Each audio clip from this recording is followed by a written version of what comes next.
اعوذ باللہ من الشیطان الرجیم، بسم اللہ الرحمن الرحیم۔ السلام علیکم ناظرین محترم، 92 نیوز چینل کے پروگرام صبح نور میں آپ کا میزبان غلام معین الدین نظامی اپنے ساتھیوں سمیت حاضر خدمت ہے۔ حضرت ابو انیس محمد برکت علی رحمہ اللہ تعالیٰ کی تالیف اسماء النبی الکریم سے رسول خدا صلی اللہ علیہ وآلہ وسلم کا ایک اسم مبارک پڑھنے اور سننے کی سعادت حاصل کرتے ہیں۔ سیدنا الشاکر صلی اللہ علیہ وآلہ وسلم، ہمارے سردار اللہ تعالیٰ کا شکر ادا کرنے والے، درود و سلام بھیجے اللہ تعالیٰ آپ پر، آپ کی آل پاک پر اور آپ کے صحابہ کرام رضوان اللہ تعالیٰ علیہم اجمعین پر۔ حضرت حسن بصری رضی اللہ تعالیٰ عنہ سے روایت ہے کہ مجھے یہ بات پہنچی ہے کہ جب اللہ تعالیٰ کسی قوم کو نعمت عطا فرماتا ہے تو ان سے شکر کا مطالبہ فرماتا ہے۔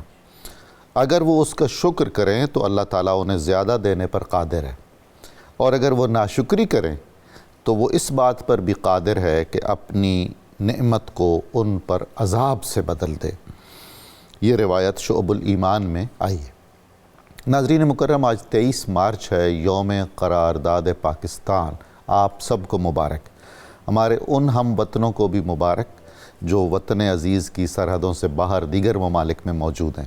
پاکستان اللہ تعالیٰ کی نعمت ہے، اور اس قول میں اسی کا ذکر کیا گیا ہے کہ ہم اگر اللہ تعالیٰ کی نعمتوں پر شکر کریں گے، ان کا حق ادا کرنے کی کوشش کریں گے تو اللہ تعالیٰ اس نعمت میں برکت بھی فرمائے گا، اس نعمت میں اضافہ بھی فرمائے گا، اور اگر خدا نخواستہ ہم ناشکری کے مرتکب ہوں گے تو پھر اللہ تعالیٰ قادر مطلق ہے، وہ چاہے تو بحال رکھے، چاہے تو اسے ایک مصیبت اور عذاب بنا دے۔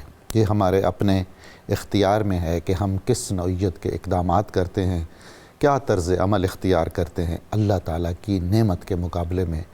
اور پاکستان یقیناً اللہ تعالیٰ کی بڑی نعمتوں میں سے ہے اس پورے خطے میں۔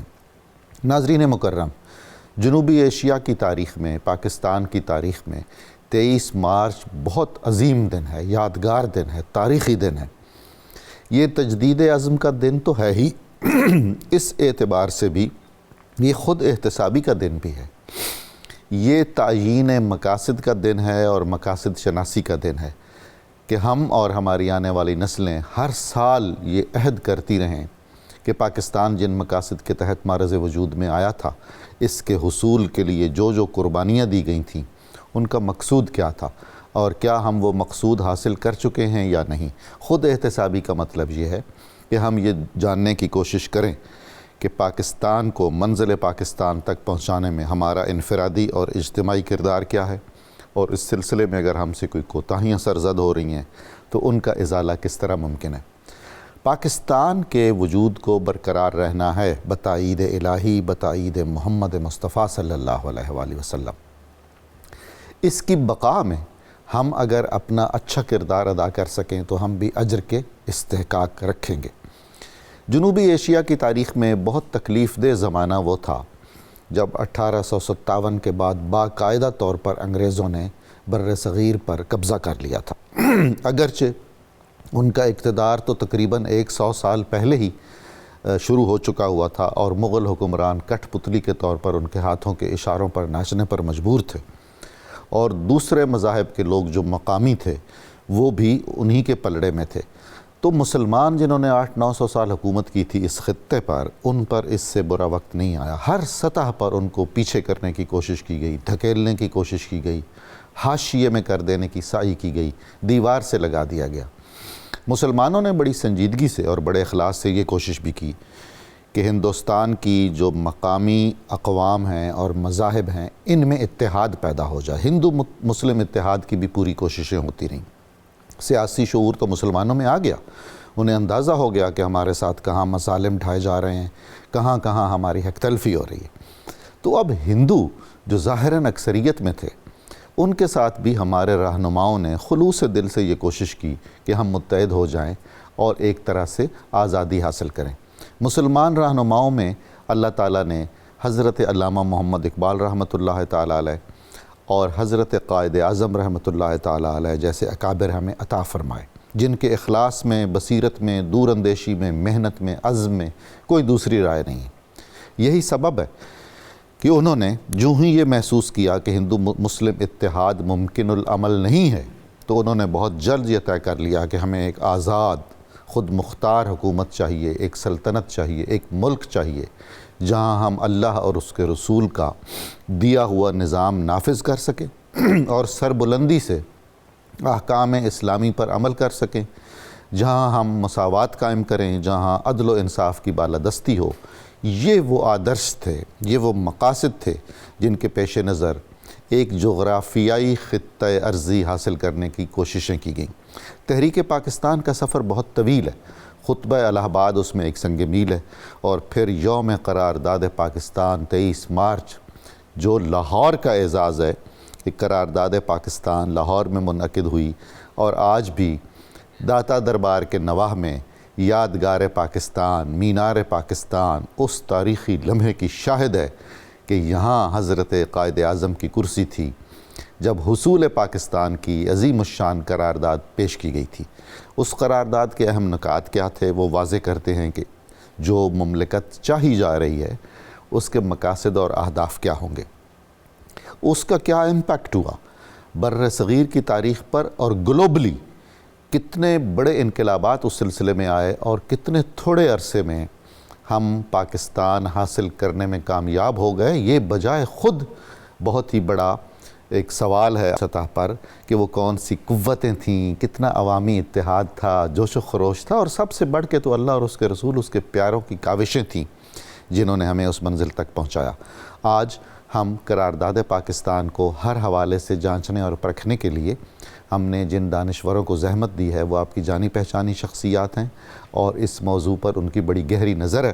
میری مراد ہے پروفیسر محمد یوسف عرفان صاحب، بہت محترم جناب محمد زبیر صاحب، جناب ڈاکٹر فرحان خان عباسی صاحب، آپ سب کو خوش آمدید۔ آپ کی تشریف آوری سے بہت حوصلہ افزائی ہوتی ہے ہمیشہ۔ جناب یوسف صاحب،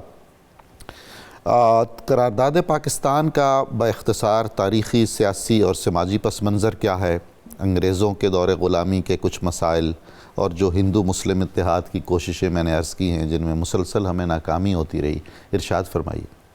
بہت بہت شکریہ۔ جیسا کہ آپ نے فرمایا کہ بھئی اللہ تعالیٰ شکر گزاری پسند کرتے ہیں، وَإِن شَكَرْتُمْ لَأَزِيدَنَّكُمْ، اور پاکستان ایک امت کی امانت ہے، بے شک یہ ایک ذمہ داری ہے جو امت مسلمہ کے حوالے کی گئی تھی، اور یہ خطے کے مسلمانوں کی یعنی زندگی کی بھی، حیات کی بھی ضمانت ہے۔ بے شک اگر پاکستان مضبوط ہے تو خطے کے مسلمان مضبوط ہیں، اور اس کا جہاں تک رہنے کا تعلق ہے، یہ دنیا کی واحد ریاست ہے، جیسے حضرت علامہ نے کہا تھا طرح نومی افغانت اندر ضمیر کائنات۔ سبحان اللہ۔ یہ ایک فکر ہے، یہ ایک نظریہ ہے جو تا قیامت رہے گا، اور اس کو ریاست ثانی مدینہ بھی کہا جاتا ہے۔ وہ اس لیے کہا جاتا ہے کہ ریاست مدینہ بھی ایک فکری ریاست تھی، اور اس کے بعد حضور صلی اللہ علیہ وسلم کے ماننے والوں نے جہاں یہ مسئلہ محسوس کیا کہ غیر مسلموں کے ساتھ کیسے رہنا ہے، تو وہاں ایک راہ متعین کی، اور وہ راہ پاکستان ہے، اور اس کی بنیاد جو ہے الٹیمیٹ وہ قرارداد پاکستان ہے جو 23 مارچ 1940 کو ہوئی۔ اب ہم اگر اس کو دیکھیں کہ اس کے پس منظر میں کیا ہے، اس کے پس منظر میں ایک طویل تاریخی تناظر ہے، پرسپیکٹیو ہے۔ یہاں مسلمان تقریباً 1400 سال ہی سے ہندو سے ساتھ میل جول میں رہے ہیں۔ اس کے مختلف فیزز ہیں، ان فیزز میں تلخیاں بھی آئیں، محبتیں بھی آئیں، بھکتی تحریک بھی آئی، رام رحیم ایک ہیں، مگر الٹیمیٹلی پھر یہ آیا کہ مسلمان بھی علیحدہ ہیں، وہ بت پرست نہیں ہیں۔ اب جہاں تک اس چیز کا تعلق ہے، 1857 تک یہاں پر ایسٹ انڈیا کمپنی کے ذریعے حکومتوں پہ چھوڑا گیا، مگر برٹش گورنمنٹ نے 1857 میں یہاں قبضہ کیا، باقاعدہ اپنی طرف عملداری میں لیا، اور اس کے بعد مسلمانوں سے حکومت لی تھی، لہٰذا مسلمانوں کو دبانے کا فریضہ بھی پورا کیا، ذمہ داری بھی پوری کی، اور جاتے وقت ان کا خواہش تھی کہ ہم جاتے ہوئے مغربی جمہوریت کے طرز کی بنیاد پر جاتے وقت یہ ریاست یونائٹڈ انڈیا ہندوؤں کے حوالے کر دیں۔ اب اس میں مسلمانوں نے جو رویہ اپنایا تھا وہ یہ تھا کہ ہندو مسلم دو قومیں ہیں، مگر ہندی ہونا ایک ہے جی، اور ہمیں ہندی بن کر سوچنا چاہیے، مگر یہ ہے کہ اپنی اپنی آئیڈینٹی جیسے کہ مسلمانوں کے دور میں ہندوؤں نے ریٹین کی تھی اور مسلمانوں نے ریٹین کی تھی، وہ اسی طرح چلنا چاہیے۔ اور اس کی بنیاد جو تھی سر سید احمد خان کا جو رویہ تھا جی ہاں، اور بہت مفاہمت آمیز. بہت مفاہمت آمیز. مگر انہوں نے جب یہ اردو ہندی جھگڑا شروع ہوا تو اس وقت انہوں نے جو کچھ دیکھا اور اس میں اردو کو پس پش ڈالنا اور ہندی کو لانا، ہندی الفاظ کو سنسکرت کو ریوائیو کرنا اور اس میں ہندو جو شیلے لوگ نوجوانوں کو دیکھنا، عزائم کا اندازہ ہو گیا نا کہ مستقبل میں اب کیا ہوگا. اور کہا کہ میں سمجھتا تھا کہ ہندو مسلم ایک دلہن کی دو آنکھیں ہیں، مگر یہ آنکھیں جو ہیں یہ جدا جدا دیکھنا شروع کر دی ہیں اور اب راستے مختلف ہیں. پھر یہ ہے کہ سر سید احمد خان ہی کی یعنی دانش پر اور ان کی تجویز پر ہی آل انڈیا مسلم کانگریس بنائی گئی تھی، مگر اس پر ہندوؤں نے اپنی عددی اکثریت کا قبضہ کر لیا اور پھر یہ ہے کہ شو بوائز اس میں رکھ لیے مسلمانوں کے بھی. اب اس میں جا کے جب یہ علیحدگی کا سلسلہ شروع ہوا تو مسلمانوں نے علیحدگی پھر بھی نہیں اپنائی، یہی کہا کہ کو ایگزسٹنس، مل جل کر رہیں، مل جل کر رہیں. اب اس کے بعد جو دوسرا بہت بڑا ایونٹ تھا وہ تھا تقسیم بنگال، جو 1905 میں ہوئی. اور تقسیم بنگال جو ہے، بنگال ایک یونائٹڈ بنگال بہت بڑا رقبہ تھا اور 5 سال کے ٹینیور میں جو وہاں پر یعنی وائس رائے لگائے جاتے تھے یا جو امیر لگائے جاتے تھے گورنر، اس میں پورا بنگلہ موجودہ بنگلہ دیش اور بنگال وہ جو انڈین بنگال، آسام، اور اگر ہم مغلوں کا دیکھیں تو بہار اور اڑیسہ بھی شامل ہے. اللہ اکبر. جی بہار اور اڑیسہ بھی شامل ہے. اور انہوں نے ڈنڈی ماری، جیسے پنجاب میں ڈنڈی ماری اور پنجاب دے دیا انڈیا کو جو مسلم میجورٹی پروونس تھا، بالکل اسی طرح بنگال میں بھی ڈنڈی ماری. پھر یہ ہے کہ وہ تقسیم جو تھی وہاں پر آدھا بنگال جو تھا جو مسلم میجورٹی کا ایریا تھا وہ نیگلیکٹڈ تھا. تو وہاں پر نواب سلیم اللہ خان اور دیگر بنگالی اکابرین نے کہا کہ اب یہاں پہ یونیورسٹی بنے گی، سیکریٹریٹ بنے گا، انتظامی ڈھانچے آئیں گے، یہاں پر بہت ساری ترقیاتی کام ہوں گے، تو مسلمان قوم کو تیار کیا جائے. اس کی بنیاد پر آل انڈیا مسلم لیگ بنائی گئی 1906 میں. 1906 اور اس کے پس منظر میں ہندوؤں نے جب یہ دیکھا کہ مسلمان تو طاقت پکڑ رہے ہیں، پڑھنے لکھنے کی طرف آ رہے ہیں اور کچھ نہ کچھ انہیں پذیرائی مل رہی ہے، تو انہوں نے اس کے خلاف موومنٹ شروع کی. اور وہ موومنٹ جو تھی ہندو تک پہ الٹیمیٹلی ختم ہوئی اور مہا سبھا بھی اسی کی شکل تھی. اور 1912 میں یہ ریووک کر دی گئی، تنسیخ کر دی گئی تقسیم بنگال. جی. اور اس کا سبب یہ تھا کہ برٹش گورنمنٹ کا جو رجحان جو تھا وہ ہندوؤں کی جانب تھا. جی. وہ ہندوؤں کو مسلمانوں کے سامنے کھڑا کرنا چاہتے تھے، جبکہ مسلمانوں کا رویہ یہ تھا کہ مل جل کر رہیں، فارنر کو فارنر سمجھیں، ہم مسلمان یہیں کے ہیں. اگر ہم اورنگزیب علیہ الرحمہ کا بھی نام لیں تو جودہ بائی کی اولاد ہیں ساری. بالکل. تو یہ کوئی عرب سید تھوڑی ہیں کہ ہم کہیں جی سید ہے، یہ تو یہیں کی soil of the sun, sun of the soil ہیں. مگر یہ ہے کہ وہ جب ریووک ہوئی تو جب مسلم لیگ بنی تھی تو مسلم لیگ نے قائد اعظم علیہ الرحمہ کا جو رول تھا وہ ambassador of Hindu Muslim unity تھا. جی. مگر جس ترخی نے الٹیمیٹلی یہ کیا، مگر اس کے باوجود قائد اعظم علیہ الرحمہ اور مسلمانوں نے علیحدگی میں جنونی نہیں بنے، علیحدگی میں دانش مندی نہیں چھوڑی اور میثاق آئین بھی نہیں توڑا، آئین بھی نہیں، قانون شکنی بھی نہیں، کبھی نہیں کی. اور یہی تو فن تھا کہ قائد اعظم اس وقت کے لائرز میں سے برٹش گورنمنٹ کے سب سے بڑے لائر تھے اور سب سے زیادہ فی لیتے تھے. بالکل. برٹش گورا بھی اتنی فیس نہیں لیتا تھا. پھر یہ دیکھیے کہ انہوں نے میثاق لکھنؤ ہوا، اس کے بعد جب یہ سیپریٹ یونٹی جو انگریزوں نے بھی مانی اور ہندوؤں نے بھی مانی، اس کو سیبوٹاج کیا گیا خلافت موومنٹ میں، ہندو مسلم یونٹی. جی. اور اس میں گاندھی نے پھر ایک رول ادا کیا منفی، کہ منجدھار میں مسلمانوں کو چھوڑ کے پھر مہا سبھا کو ایک شکل دے دی RSS کی شکل میں اور مسلمانوں کو ہندو بنانے کے لیے شدھی شروع کر دی اور ہندوؤں کو جنگجو بنانے کے لیے سنگٹن شروع کر دی. اس پس منظر میں یعنی تبلیغی جماعت نے جنم لیا. پھر نہرو رپورٹ جو تھی اس نے مسلمانوں کا وجود ہی ختم کر دیا. اس کے جواب میں پھر حضرت علامہ نے 1930 میں کہا کہ مسلمان ایک علیحدہ قوم ہے، یہاں پہ اسلامی ریاست کی ضرورت ہے اور اس کے ساتھ یہاں پر جو غیر مسلم ہیں، جو ہندو نہیں ہیں، سیکٹ یونٹس ہیں، وہ بھی آزادی چاہتے ہیں. پھر یہ کہ 1935 کا ایکٹ آیا جس میں سینٹرل گورنمنٹ کی نہیں، یعنی 1937 میں جو ہندو کانگریس کی منسٹریز تھیں انہوں نے جو ظلم کیا اور ان کے خاتمے پر جب پیر رپورٹ اور شریف رپورٹ اور پھر یوم نجات منایا گیا، یہ وہ پس منظر تھا آئینی کہ ہمیں نہ تحفظات دیے گئے، نہ ہمیں سماجی تحفظ دیا گیا، نہ ہمیں دینی یعنی ہمارا یعنی ایک ادب احترام رکھا گیا، پیش نظر نہیں رکھا گیا. اس کے بعد 23 مارچ 1940 میں قرارداد پاکستان منظور ہوئی اور اس میں فقط ایک ہی چیز تھا، اب فقط ایک اسلامی ریاست ہی جنم لے گی. اور وہ اسلامی ریاست جو تھی حضرت علامہ اور حضرت قائد اعظم کے حوالے سے انڈیا، ہندو انڈیا، مسلم انڈیا، جی پاکستان کا نام جو تھا وہ بعد میں شامل کیا بالکل ایسا ہی. جناب زبیر صاحب، یہ جو حالت زار کا ذکر ہوا اور عجیب و غریب ایک تناظر ہے، اس میں علامہ اقبال کا پازیٹیو کردار اور پھر قائد اعظم کا کوئی 14 نکات، خطبہ الہ آباد، ان کی کیا اہمیت ہے قرارداد پاکستان تک لانے میں اور قیام پاکستان تک لانے میں؟ جی وہ ابھی پروفیسر صاحب نے مسلمانوں کی زبوں حالی جی کی تصویر کشی کی کہ 1857 کے بعد چونکہ اقتدار مسلمانوں سے کیونکہ انگریزوں نے چھینا ہوا تھا، تو ایک طرح کا ڈسٹرسٹ تھا نا بیچ میں. بالکل. تو اس ڈسٹرسٹ کی وجہ سے مسلمان اب ان کی چاکری تو نہیں کر سکتے تھے. مسلمانوں کو دوبارہ قائل کرنے میں بھی سر سید اور دوسرے جو زعماء تھے اور جو ہمارے قائدین تھے بڑا وقت لگا انہیں منانے میں بھی کہ کوئی بات نہیں، آپ انگریزی بھی سیکھ لیں. تو اس دوران مسلمانوں کی حالت زار بہت ہی بری حالت تھی، اور اس میں جیسے اردو کا انہوں نے بتایا کہ وہ ایسے ہی تھا کہ جیسے ہمارے تمدن کا وہ قتل کرنا. بالکل. کیونکہ اردو ایک ایسی چیز تھی کہ وہ اس کے جو حروف، یہ الگ بات کہ آج ہم خود ہی وہ کر رہے ہیں. جی ہم خود کر رہے ہیں. اس کے جو حروف ابجد تھے وہ کیونکہ عربی والے قرآن پاک والے تھے، اور شاہ عبد القادر دہلوی کا ترجمہ بھی آ چکا تھا 1900 کے شروع میں ہی ان کا ترجمہ آ چکا تھا. اب یہ مسلمانوں کے تہذیبی آثار بھی تھے اور مسلمانوں کے دین کی پریزرویشن بھی تھی، تو یہ ان کو برداشت نہیں ہو سکتی تھی. تو انہوں نے ایک تو ہمارا معاشی قتل بھی کر دیا، ٹھیک ہے، انگریزوں نے ہمیں نوکریوں سے ہی دور کر دیا. فوج میں تو بالکل انہوں نے کہا کہ ان کے لیے ان کا داخلہ بند ہے، ان کو نوکری نہیں دی جا سکتی.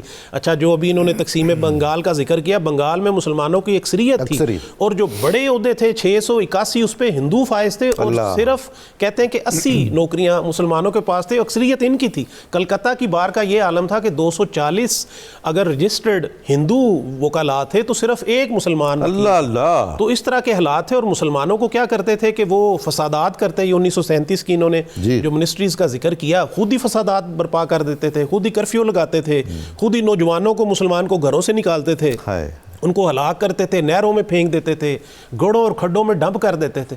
تو مسلمانوں کی حالت زار تو بہت تھی، اور یہ ہمارے قائدین دیکھ رہے تھے، علامہ اقبال دیکھ رہے تھے، قائد اعظم دیکھ رہے تھے. اور علامہ اقبال، قائد اعظم، خلیق الزمان، نصرت موہانی، یہ جتنے ہمارے مولانا محمد علی جوہر، مولانا شوکت علی، یہ سب نے مل کے کام کیا ہوا ہے کانگریس کے ساتھ. انہوں نے پوری کوشش کیا کہ ہم مل کے کام کریں، لیکن انہوں نے اس نتیجے پہ پہنچے. اور قائد اعظم نے جو فرمایا، دیکھیں ان کی بصیرت اور ان کی دور اندیشی. انہوں نے کہا کہ یہ 1000 سال سے ہم اکٹھے رہے ہیں، آپ اس کو فرقہ وارانہ مسئلہ نہ سمجھیں، یہ تو ایک بین الاقوامی مسئلہ ہے، یہ تو دو تہذیبوں کا مسئلہ ہے. اچھا، یہ جو کلیش آف سیولائزیشن کا کنسیپٹ ہے یہ بعد میں آیا ہے، بہت بعد. انہوں نے پہلے بتا دیا کہ یہ تو کلیش آف سیولائزیشنز ہے، دو تہذیبوں کا تصادم بھئی آپ نے ضرور کروانا ہے. انہوں نے کہا سمجھیں اس نقطے کو کہ یہ دو تہذیبیں ہیں، اور یہ 1000 سال اکٹھا رہنے کے باوجود انہوں نے نہ شادیاں کی ہیں، نہ یہ مل کے کھاتے ہیں، ان کا رسم و رواج، ان کا نظام معاشرت، ان کی ہر چیز ڈیفرنٹ ہے، مختلف ہے. تو ہم ان کو کیسے آپ اس کو ریکنسائل کروا سکتے ہیں؟ اور آپ جو 1935 والا ایکٹ لگا رہے ہیں، قائد اعظم کو یہ اس پہ بڑا تھا، ان کے تحفظات تھے کہ یہ جو ایکٹ ہے، یہ جو آپ کی مغربی پارلیمانی جمہوریت ہے جس میں آپ صرف لوگوں کے سروں کو گن لیتے ہیں، اس کی بنیاد پہ آپ جو مسلمانوں کو کانگریس کے حوالے کر جائیں گے. اور جو 1937 کی کانگریسی وزارتوں کا جو تجربہ تھا، وہ قائد اعظم محمد علی جناح نے فرمایا کہ یار اچھا ہو گیا کہ ہم نے دیکھ لیا انہوں نے ہمارے ساتھ کیا سلوک کرنا ہے. دیکھیں آپ، اردو کے ساتھ تو اتنی نفرت کا مظاہرہ تھا کہ وہ اگر کوئی ایڈریس اردو میں لکھا ہوتا تھا وہ ڈاک نہیں ڈیلیور کرتے تھے، وہ منی آرڈر کسی نے بھیجنا اس پہ لکھ دیا، وہ ڈیلیور نہیں کرتے تھے، بچوں کو بندے ماترم پہ لگا دیا. اب یہ علامہ اقبال اور یہ قائد اعظم دیکھ رہے تھے نا. علامہ اقبال کو کسی نے کہا تھا کہ وہ ہندوؤں نے آ کے لاہور میں وہ ادھر راوی کے کنارے پہ انہوں نے کانفرنس کر دی ہے، تو انہوں نے آپ کا وہ والا پڑھا ہے شعر کہ سارے جہاں سے اچھا ہندوستان ہمارا. تو علامہ اقبال نے فرمایا وہ تو میرے دور جاہلیت کا کلام ہے جو انہوں نے پڑھ دیا. تو انہوں نے ریئلائز کر دیا تھا، قائد اعظم محمد علی جناح نے دیکھ لیا تھا کہ یہ جو ہے ہندوؤں کے ساتھ جب انگریز چلا جائے گا نا، کانگریس ابھی یہ کہہ رہے ہیں، اچھا گورے یہ بھی کہتے تھے کہ وہ چلے جائیں گے تو آپ ایک ہو جائیں گے، کوئی مسئلہ نہیں، مسائل حل ہو جائیں گے. تو انہوں نے تو کانگریسی وزارتیں دیکھ لی تھی، تو انہوں نے کہا کہ یہ بالکل نہیں ہو سکتا. محمد علی جناح کو بہت زیادہ انٹیمیڈیٹ کیا گیا، بہت زیادہ دباؤ ڈالا گیا، لیکن انہوں نے کہا کہ نہیں. اب میں نے کہا اچھا، انہوں نے یہ کہا کہ مسلمان جب آگے قدم رکھتا ہے تو پیچھے نہیں ہٹاتا، وہ ہے نا صادق صدق تے قدم. تو وہ مقصد ہے کہ وہ اگر آپ صدق پہ قائم ہیں، آپ حق پہ ہیں، تو پھر آپ نے قدم آگے رکھنا ہے. زبیر صاحب، عام طور پر اعتراض کیا جاتا ہے کہ علامہ اقبال اور قائد اعظم پہلے ہندوستانی قومیت اور ہندو مسلم اتحاد کے داعی تھے اور پھر علیحدگی پسند ہو گئے.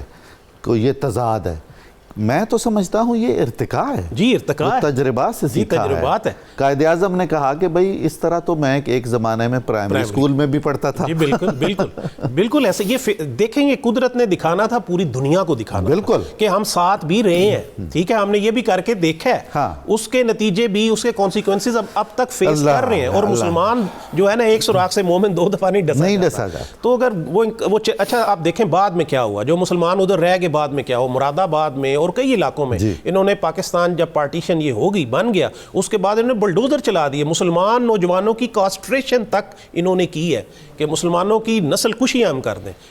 اس وقت بھی وہاں کوئی اچھی صورتحال نہیں ہے، آپ کے سامنے کیا صورتحال ہے، مسلمانوں کی زمینوں تک انہوں نے چھین لی ہیں، مسلمانوں کے وہ جو شہریت ہے وہ اس کو تسلیم کرنے سے وہ منکر ہے، اور کشمیر میں انہوں نے کیا کیا، تو یہ تو حالات پوری دنیا کو ثابت کر رہے ہیں۔ علامہ اقبال کو یہ اندازہ ہو گیا تھا کہ شاید انہیں زندگی مہلت نہ دے، تو انہیں قائد اعظم نظر آئے ایسے، جی انہوں نے انہیں لکھا، انہوں نے کہا کہ جی میری تو نظر انتخاب آپ پہ پڑتی ہے، اور آپ کے علاوہ یہ جو ہماری ناؤ یہ ڈوبتی ہوئی کشتی ہے مسلمانوں کی، اس کو ساحل مراد تک کوئی نہیں پہنچا۔ ہاں جناب عباسی صاحب، یہ جو یوم قرارداد پاکستان ہے اس میں مسلمانوں کا جوش و خروش کیسا تھا، لاہور کی صورتحال کیسی تھی اس وقت، کمنٹو پارک جو اب جہاں مینار پاکستان ہے، تھوڑی سی منظر کشی فرمائیے، بتائیے ذرا، ہمارا ایمان تازہ ہو۔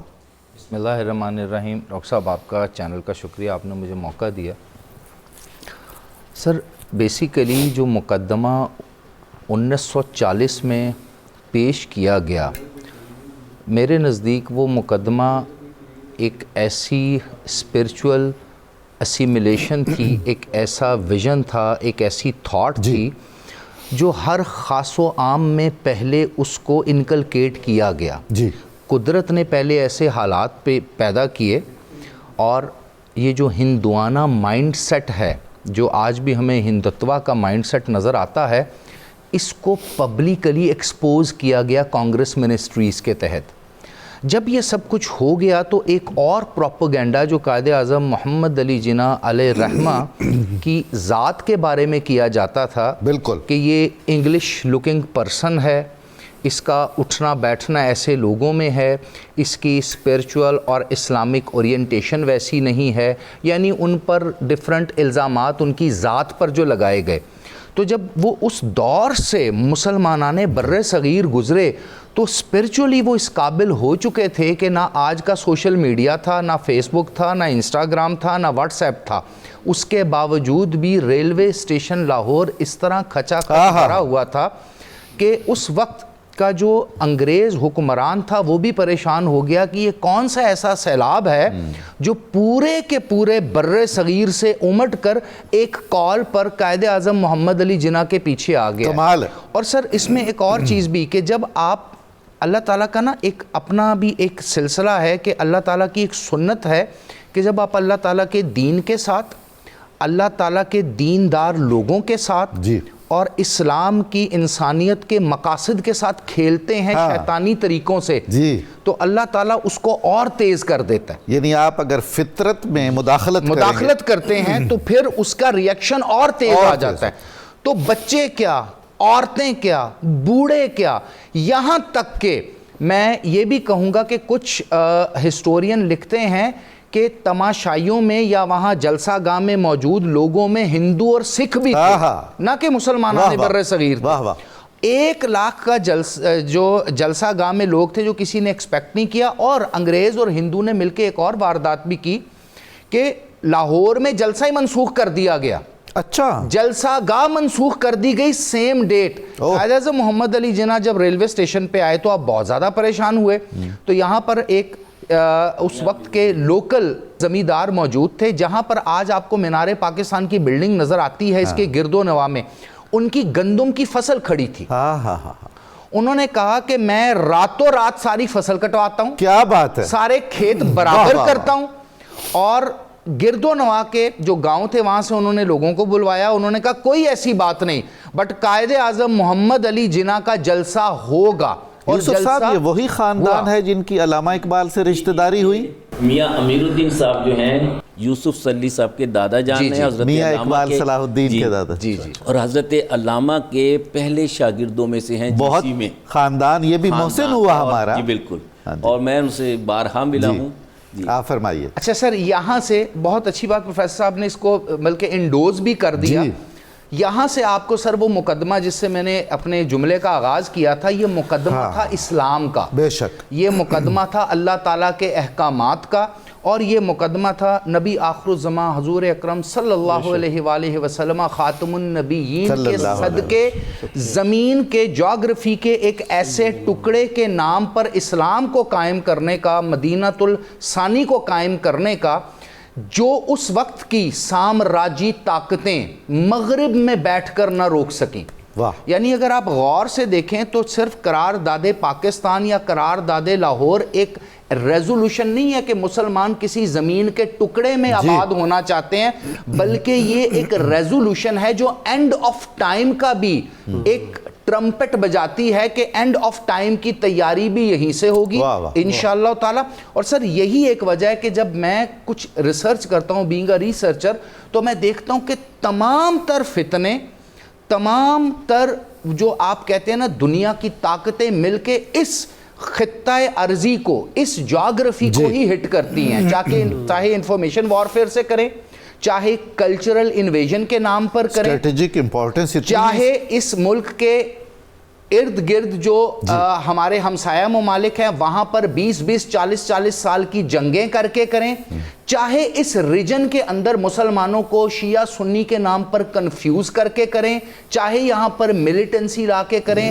وہ ساری دنیا یہاں پر کیوں کرتی ہے؟ کیونکہ ان کو معلوم ہے کہ یہ وہ مدینہ الثانی ہے جہاں سے ایک بار پھر اسلام پوری دنیا میں پھیلے گا. اور سر ایک اور چیز بھی میں گزارش کرتا چلوں، میرا ایمان اس چیز کے اوپر ہے کہ جب اللہ تعالیٰ آپ کو اسپرچولی امپاور کرتا ہے تو چاہے آپ کے پاس اکانومی ہو نہ ہو، چاہے آپ کے پاس وسائل ہوں نہ ہوں، چاہے آپ کے پاس ٹیکنالوجی ہو نہ ہو، چاہے آپ بدترین حکمرانوں میں گھرے ہوئے ہوں، چاہے وہاں پر بدترین قسم کی کرپشن چل رہی ہو، اللہ تعالیٰ نے جہاں سے فیض دینا ہے دے گا. اقبال فرماتے ہیں میرے عرب کو آئی ٹھنڈی ہوا جہاں سے، میرا وطن وہی ہے، میرا وطن وہی ہے. یہ فرمائیے کہ اکثریت عوام کی تو قائد اعظم کی زبان ہی نہیں سمجھتی تھی، وہ بیچ میں کیا رشتہ تھا، کیا اعتماد تھا؟ سر وہ جو بیچ میں رشتہ تھا نا، پھر میں گزارش کروں گا، جب اللہ تعالیٰ دلوں میں بات ڈال دیتا ہے، جب اللہ تعالیٰ آپ کی روح کو دوسری کی روح کے ساتھ ایک اسپیسیفک ویو لینتھ میں لے آتا ہے، تو پھر آپ جو مرضی کہیں کہ اس کی انگریزی سمجھ نہیں آتی، وہ ٹو پیس پہنتا ہے، وہ کوٹ پینٹ پہنتا ہے، کو دل سے راہ ہوتی ہے، انگریز عورتوں کے ساتھ اٹھتا بیٹھتا ہے، آپ جو مرضی پروپیگنڈا کریں، وہ اللہ تعالیٰ نے اپنا کام کرنا ہے. اور آج بھی میں گزارش کرتا چلوں کہ بالکل نا امید مت ہوں، آپ لوگوں میں سے ہی اللہ تعالیٰ نے ایسے لوگوں کو چننا ہے جنہوں نے اس مقدمے کو اگلی سٹیج پر انشاءاللہ لے کر کے بے شک ماشاءاللہ ماشاءاللہ. ناظرین مکرم، ہمیں ایک مختصر وقفہ کرنا ہے، درود پاک سننے کی سعادت حاصل کریں گے آپ بھی اور ہم بھی. اس کے بعد بہت جلد دوبارہ حاضر خدمت ہو رہے ہیں اور قرارداد پاکستان کے اہم نکات پر بات چیت ہوگی اور موجودہ صورتحال کا اس کے ساتھ ہم کیا تطابق دیکھتے ہیں، تطبیق کیسے ہوتی ہے، یہ بہت اہم موضوعات ہیں. آپ ہمارے ساتھ رہیے گا، بہت جلد دوبارہ حاضر خدمت ہو رہے ہیں.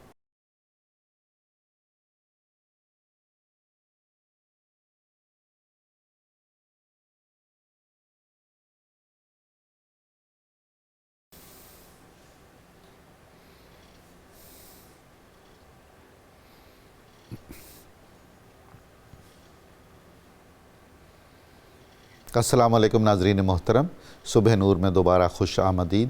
آج 23 مارچ ہے، یوم قرارداد پاکستان، اور اسی پر گفتگو کرنے کے لیے ہم سارے آپ کی خدمت میں موجود ہیں.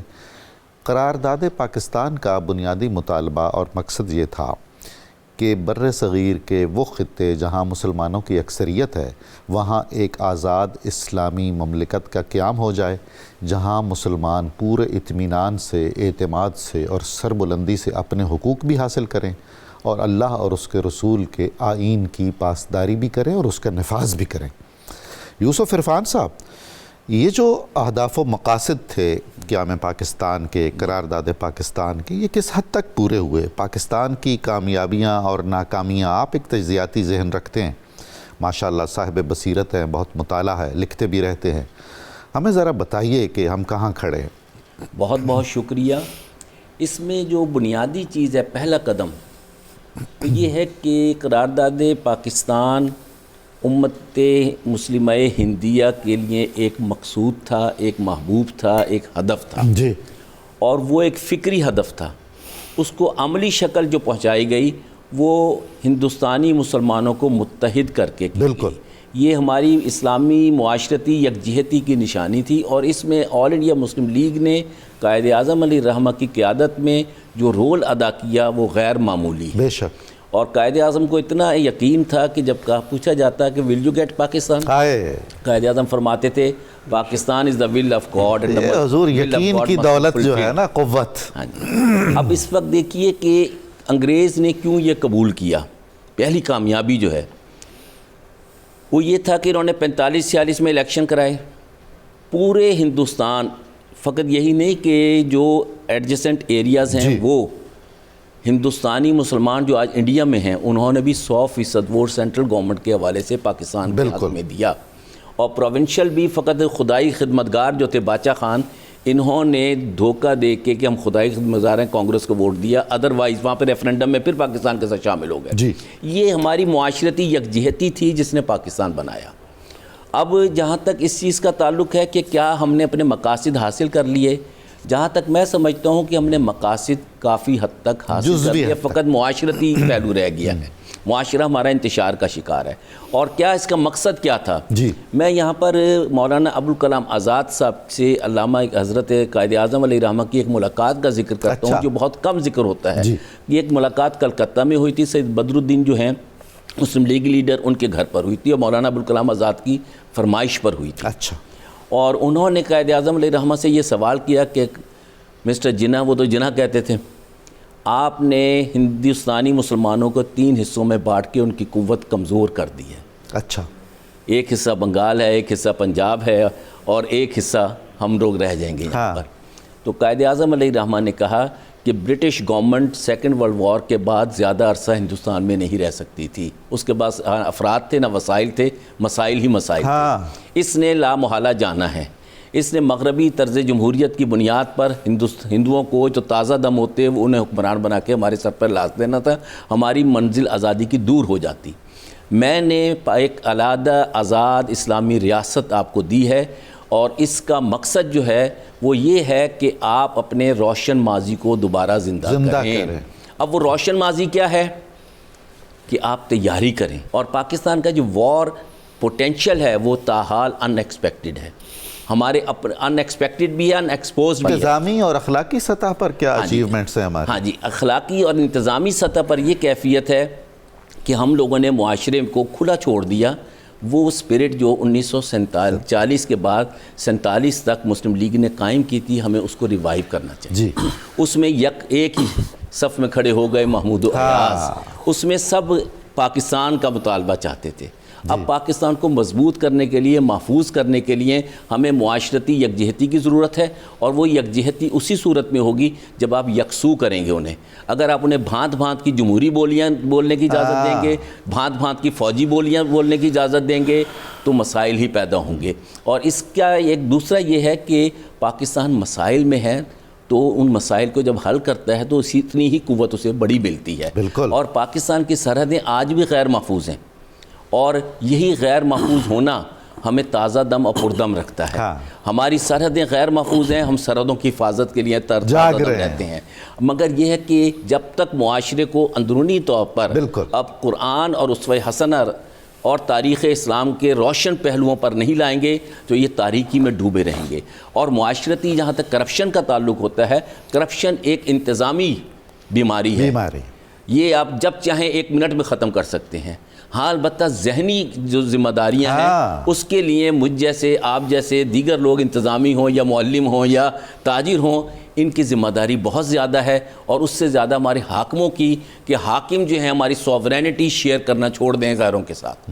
ہماری سوورینٹی جو ہے وہ سول سوورینٹی ریسٹور ہونی چاہیے پاکستان کے لیے. الحمدللہ کافی حد تک ہو بھی گئی ہے، مگر یہ ہے کہ معاشرے کا انتشار جو ہوتا ہے وہ ریاست کو برباد کر دیتا ہے. Society and state and society go hand in hand. ہماری سوسائٹی کو مضبوط کرنے کے لیے یہاں پر اصلاحی پروگرام ایسے ہونے چاہیے کہ نظریہ پاکستان کو عام کیا جائے، قرآن اور اسوہ حسنہ کی تعلیم کو عام کیا جائے اور ساری قوم کو انتشار کے بجائے افتراق کے بجائے ایک راہ پہ لگائیں کہ حرم کی پاس یکجہتی. ہاں جی یکجہتی. معاشرتی یکجہتی ہی ہماری ریاستی یکجہتی کا یعنی بنیاد ہے. اور ہماری سرحدیں اس وقت محفوظ ہوں گی. ہم چاروں طرف سے گھرے ہوئے ہیں. ہماری یعنی دشمن جو ہیں جو ورلڈ پاورز کہلاتی ہیں, اگر آپ یہ دیکھیے کہ ورلڈ پاورز نے شکست کہاں کھائی ہے. پاکستان کی اس عظمت کو سمجھنا چاہیے. ہمیں پرعزم معاشرہ چاہیے اور یکجہتی کے ساتھ چاہیے. جناب زبیر صاحب, ہم دیکھتے ہیں کہ تحریک پاکستان میں علماء اور مشائخ نے بہت ہی پازیٹیو کردار ادا کیا. ان کی جڑیں عوام الناس میں تھیں, گہری, اب بھی ہیں. ایک تو ان کا کردار, اور دوسرا کیا اب جن مسائل کا شکار ہے پاکستان, اس میں پھر وہی علماء اور وہی مشائخ کو کردار ادا نہیں کرنا چاہیے؟ اور جب پاکستان معرض وجود میں آ گیا تھا تو فوری طور پر اس نئی ریاست کو کیا مسائل درپیش تھے؟ جی, جو نظریاتی بنیاد ہے وہ علماء اور مشائخ نے ہی فراہم کیا پاکستان کی. دیکھیں مجدد الفسانی رحمۃ اللہ علیہ نے دے دیا تھا دو قومی نظریہ, بتا دیا تھا کہ رام اور رحیم ایک نہیں ہے. انہوں نے دین الہی کو چیلنج کر دیا تھا. اس کے بعد فضل حق خیر آبادی انہوں نے فتویٰ دے دیا تھا دادی کا 1857 میں, اور انہوں نے انہیں کالے پانی بھیج دیا. اور بڑے بڑے ہمارے علماء کرام اس وقت کے, احمد اللہ مدراسی تھے, وہ کفایت اللہ کاکوری تھے, اور رحمۃ اللہ کرانوی تھے, اور فضل رسول بدایونی تھے, احمد سعید بدایونی تھے. ان لوگوں کو جو تخت دار پہ لٹکا دیا گیا, اور کہتے ہیں کہ 5 لاکھ جو مسلمان تھے ان کو پھانسی دی گئی. اللہ اکبر. اور علماء کرام کا یہ کردار تھا کہ وہ جو ہے نا اس وقت علم جہاد انہوں نے بلند کیا تھا. اس وقت ابھی شروع میں کوئی لیڈر نہیں تھے. دیکھیں 1925 میں جو نعیم الدین مراد آبادی نے ایک کانفرنس کی تھی مراد آباد میں, جی رحمۃ اللہ علیہ نے, یہ احمد رضا خان صاحب کے خلیفہ تھے. اس میں انہوں نے ایک کانفرنس, آل انڈیا کانفرنس کا انہوں نے جو ہے وہ بنیاد رکھ دی تھی. سنی کانفرنس کتنی فعال رہی؟ جی بڑی فعال رہی. اور اس کے بعد آپ کو پتہ ہے کہ جو مدراس میں 1946 میں انہوں نے کی, اس میں 60,000 لوگوں نے شرکت کی, اور 2,000 علماء کرام تھے. اور یہ جو سنی کانفرنس کے علماء کرام تھے, انہوں نے تو یہ کہہ دیا تھا کہ اگر مسلم لیگ پاکستان کے مطالبے سے دستبردار ہو بھی جائے تو ہم دستبردار نہیں ہوں گے. اور پھر یہ جو 23 مارچ والا یہ ادھر ہوا آپ کے منار پاکستان میں, اس میں دیکھ لیں ابو نصلات, ابو البرکات صاحب, ابو الغفور ہزاروی صاحب, محمد محدث کچھوچوی صاحب, اور بڑی بڑی عبد الحامد بدایونی صاحب. اچھا, ان لوگوں نے پوری دنیا میں لابنگ کی پاکستان کے حق میں. عبد العلیم صدیقی صاحب اور عبد الحامد بدایونی صاحب جی یہ گئے اسلامی ممالک میں, ان کو جا کے بتایا کہ ہمارا وہ یہ کتنا ضروری ہے. اور ساتھ مشائخ نے بڑی جدوجہد کی. عام طور پہ خیال ہے کہ مشائخ نے تو دیکھ لیں وہ پیر آف پگاروں کا دیکھ لیں, ان کے جو حور تھے کتنے نظم و ضبط کے ساتھ انہوں نے سٹرگل کی, اور مارشل لا انگریز کو لگانا پڑا, اور 1943 میں ان کو پھانسی دے دی گئی. صوبہ سرحد تو خاص طور پر, جی صوبہ سرحد میں بھی, صوبہ بلوچستان میں بھی, جی ہر طرف. اچھا دیکھیں ہمارے جو مشائخ تھے نا, اس میں Pir of Zakori Sharif, Pir of Manki Sharif, Pir of Makhad Sharif, Sial Sharif. اچھا خواجہ قمر الدین سیالوی رحمۃ اللہ علیہ کی کیا شان ہے کہ ان کو گورنر, ایک دفعہ پھر نام لے, جی خواجہ قمر الدین سیالوی رحمۃ اللہ علیہ, ان کو پنجاب کے گورنر نے لکھ کے بھیجا کہ آپ کو ہز ہولینس کا خطاب بادشاہ دینا چاہتا ہے, جو برطانیہ کا شاہ وہ دینا چاہتا ہے آپ کو, تقدس مآب کا آپ کہہ لیں خطاب. تو آپ نے وہ جو خط آیا نا, آپ کے پاس سردیوں کا موسم تھا, انگیٹھی پڑی تھی, آپ نے پھاڑ کے اس میں پھینک دیا. اور اسی طرح سے سر سکندر حیات نے ان کو کہا, خواجہ صاحب کو, کہ آپ جو ہیں یہ تو شیعہ ہیں محمد علی جناح. انہوں نے کہا یہ جو چھوٹو رام ہے کیا اس کا تعلق اہل سنت والجماعت سے, اس کے ساتھ تم لگے ہوئے ہو. تو علماء کرام کا بنیادی, اچھا علماء کرام نے پتہ پھر کیا کیا, یہ پھر گراس روٹ لیول تک گئے ہیں. انہوں نے اپنے مریدین کو, اپنے متوسلین کو, جی انہوں نے خطبات, ان کی تحریریں, ان کے دروس, انہوں نے پورا نظریہ پاکستان علماء کرام نے تو سمجھایا. اور جب یہ پاکستان بنا, پھر آپ نے کہا کہ جو مسائل تھے, جب پاکستان بنا تو مسائل تو سب سے بڑے یہ تھے کہ کتنے لوگ ہجرت کر کے انڈیا سے جو مسلمان آئے, ان کی آبادکاری کا مسئلہ تھا. ہمارے پاس کوئی وسائل نہیں تھے, کوئی انتظامی ڈھانچہ نہیں تھا. ان کی قربانیاں کیسی عظیم الشان قربانیاں تھیں. اپنا گھر بار چھوڑنا کوئی آسان کام؟ جی سب کچھ چھوڑ کے آگے, سب کچھ چھوڑ کے آگے. اور جب ادھر آئے اور پھر جو مسائل ہوئے, آپ کو پتا ہے کہ انتظامی ڈھانچہ بالکل نہیں تھا. ہمارے پاس جو افسران بھی ہمیں ملے وہ زیادہ تر نہیں جانتے تھے, زیادہ کمپیٹنٹ نہیں تھے, ہمارے ایسٹس بھی تو ہمیں پورے نہیں ملے, ایسٹس نہیں دیے انہوں نے, بڑی مشکل سے وہ واگزار ہوئے. ہاں جی واگزار ہوئے. تو اس کے باوجود ہم نے, اچھا اس کے علاوہ ہمارے لیے کئی مسائل کھڑے کر دیے گئے. کشمیر کا ایشو دیکھ لیں, انہوں نے کھڑا کر دیا. ہاں جی جونا گڑھ والا ایشو کر دیا, حیدرآباد والا کر دیا. انہوں نے ہمارے لیے وقت پر جو